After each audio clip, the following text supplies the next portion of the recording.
বীজগাণিতিক রাশি একটি এমসিকিউ সলভ করব। একটি বহুপদী দিয়ে বলেছে এর একটি উৎপাদক x+2 হলে b এর মান কত। উৎপাদক যদি দেওয়া থাকে, আবারও বলতেছি যদি উৎপাদক দেওয়া থাকে তাহলে এই ধরনের রাশিগুলো সলভ করা খুবই সহজ। যে উৎপাদকটা দেওয়া আছে এই উৎপাদকটাকে আমরা শূন্য ধরব। তাহলে x ইকুয়াল পেলাম -2।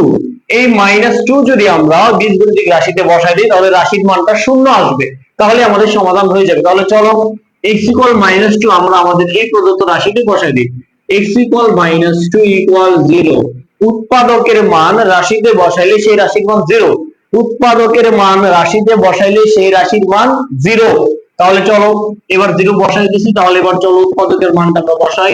এই যে বসাইলাম 2, x এর মান -2 তার উপরে কিউব প্লাস x এর মান -2 তার উপরে স্কয়ার প্লাস bx x এর মান -2 প্লাস 18 ইকুয়াল 0।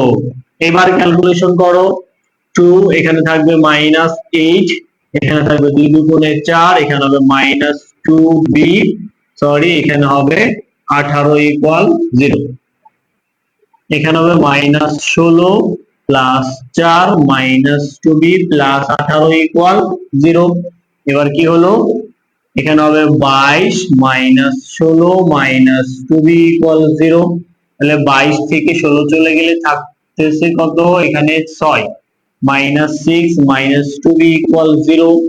তাহলে -2b ইকুয়াল হলো -6, অতএব b ইকুয়াল হলো 3।